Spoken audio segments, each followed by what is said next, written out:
What's up, kids? It's Caleb here from the game Glyph. That's right, it's your boy coming again with another hidden gem game that not a lot of people talk about. This game is none other than Heretic II. You know, this game does not have a lot of information on it outside of a Wikipedia page. There's not a lot of reviews. There's some Let's Plays of this game, but there's not enough reviews. So I'm going to give you guys my opinion of this game and whether or not I like it or not. So here it is in all of its 3DFX original glory, Heretic II. Check it out.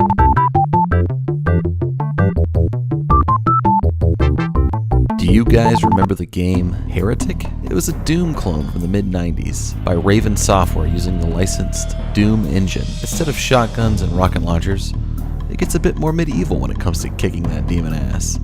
Still a first-person shooter by all regards, it just uses magic items like lightning gauntlets and magic wands to render your opponents into a smoldering pile of guts and goo. It was a great and original use of the Doom engine at the time, and I dig its gothic setting and its fast-paced gameplay.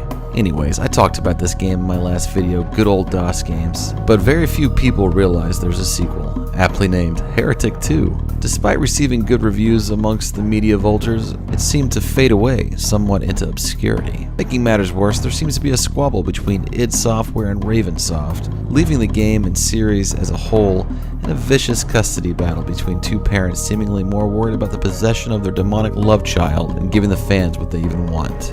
The game was released for Windows 98 and other computer systems subsequently. Raven was inspired by the gameplay of the then groundbreaking third-person platformer shooter Tomb Raider and drew inspiration as it developed the sequel to Heretic. This time, instead of using the Doom engine, they went for the Quake 2 engine for obvious reasons, like 3D polygonal environments and characters as well as dynamic lighting and sound. Upon the release of this game, critics praised it for its solid shoot-'em-up gameplay mixed with platforming as well as graphics and sound.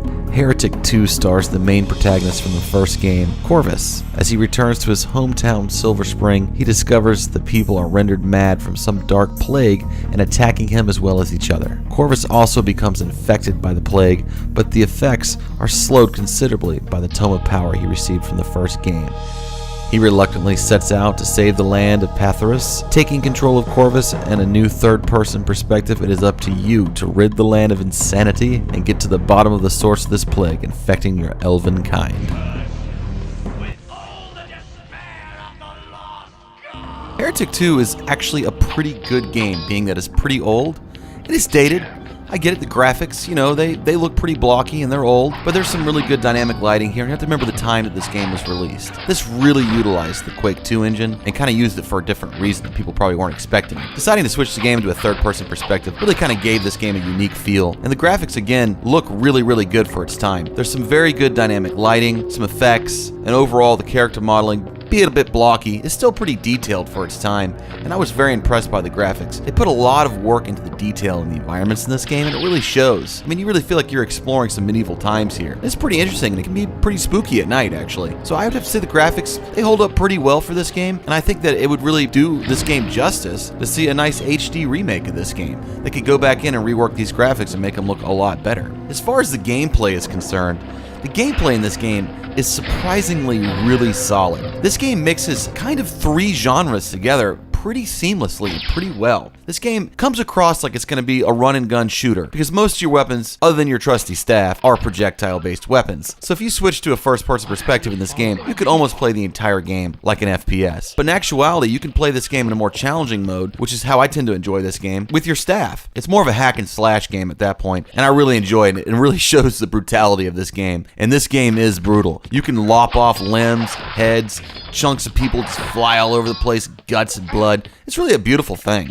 And during this time, this was still during the Mortal Kombat craze, so they went all out with the gore in this game, and it really shows. And it's really fun, and I enjoy that very much. So I tend to play this game like more of a hack and slash and use the staff a lot and power up the staff with the Tome of Power. The other part of this game that's pretty apparent is they wanted to add a lot of platforming elements in this game. And this is where the game gets a bit janky, kind of a bit wonky for its time. They really try to push in a lot of techniques in this part of the game. And it works for the most part. You can jump up to objects that are higher and climb on them. And for the most part, it works pretty good. The depth perception in this game based on the graphic and the collision detection is a bit iffy, but it really does work once you get used to it. I tend to play this game with like a mouse and keyboard configuration. I know you can use a joystick or use a gamepad in this game to play it, but I tend to remap the controls to the standard first-person shooter control scheme, and it works pretty well. There's a crosshair in this game for aiming, but your character does do some auto-aiming in this game, which makes it a little bit easier. Now, what's interesting is that none of the projectiles are hit scanned, so the projectiles actually physically have to make contact with the enemies in order for them to do damage. And so you have to actually aim and try to hit the enemies, even though there is somewhat of an auto-aim feature added onto it, and it's pretty helpful. So overall, the gameplay in this game is pretty fun. You do a lot of hacking, a lot of slashing, a lot of blasting, a lot of jumping, a lot of climbing, a lot of exploring, and not too much backtracking. Be it the worlds are pretty large in this game, the level design is pretty expansive, there's not really a lot of backtracking to be done in this game. And the only other mechanic in this game outside of the ones that I've mentioned is some random, various, very simple puzzle mechanics in this game, like turn this switch on to open this door, or find this key to open that door. They didn't really want to stress you out too much about that kind of stuff. They kind of wanted to suck you into their little world here, and it works pretty well. So the game definitely is a lot of fun to play if you can get used to the controls. And there's some interesting things that you can do in this game, and they put a lot of work into it. Like, for example, when you're holding your staff, you can run and do kind of a long jump, kind of a pole vault move, and it actually is pretty effective at not only attacking enemies, but at getting across longer distances. And you really have to learn how to do this to get to certain places in this game. I mean, there's really a lot to be done in this game and a lot to explore, and it's interesting how they put a lot of work into the animations. The sound and music in this game is very, very atmospheric. The only problem with the music is once the track is over, that's it. It doesn't, there's no more. It doesn't replay or restart or loop. They kind of screwed the pooch on that one. And yeah, you can get over it. I mean, there's still a lot of atmospheric sounds in this game, but the music is good. It's very tribal and organic sounding and medieval, and it kind of makes it sound like you're in this gothic environment, and it's pretty spooky at times, and it fits the environments very well. I just wish they had made it to where it looped or went longer or something. The sound effects are great. They carried over some of the sound effects from the original game, so you can kind of hear some of those signature enemy sounds in this game, which is kind of cool. The voice acting is surprisingly well done in this game. It's pretty convincing. I mean, I guess they must have hired some real actors in this game to do the voice acting. There isn't a lot of story or exposition once you start playing this game. There's like some NPCs that you run into randomly, like I showed in the beginning of this video, and there's the storyboard in the very beginning that kind of shows the setup of, you know, what happens in Heretic 1, like kind of a CGI exposition of you defeating the Sparrow and the end of Heretic, and, you know, how you're banished after that, and you kind of wander the land and find out that everything really still sucks pretty bad. You did pretty terrible at your job. I mean, Corvus, you're pretty bad at your job. I'm sorry to say that. Controls are good. Graphics, I think, are great for their time. I'm playing this game with a 3DFX card, so you're looking at true 3DFX graphics. This is basically what this game was supposed to look like when it came out. And there's some weird stuff, like sometimes the water just disappears. Like, where's the water? I don't know. But other than that, I mean, the game, it looks good. And you can play the game in software mode, and you can see a lot more detailed environments, but it's very pixelated at that point. I don't really enjoy seeing it in that way. It kind of hurts my soul. But yeah, the graphics in this game are good. The sound effects in this game are good. The controls are good once you get used to them and remap them to your liking. And most of all, most importantly, the gameplay in this game still holds up really well. It took a huge risk departing from this franchise and going into a third-person perspective and adding a lot more platform mechanics, but it works. It really, really works. It's definitely not very much like the original Heretic. It's more, I guess, a third-person Hexen, if you will, in that particular context. But it's its own thing, and it's a really good game. And I wish that the developers and the owners of this franchise would quit screwing around and, you know, re-release this game. I mean, this is a hard game to find. I had to actually track this game down on eBay and buy it. And I got a nice in-box, clean version of this game. So Heretic 2 still holds up in time, and it's still a really good game. And yes, I highly recommend that you play this game. If you can track down a copy of Heretic 2, play it. It is good.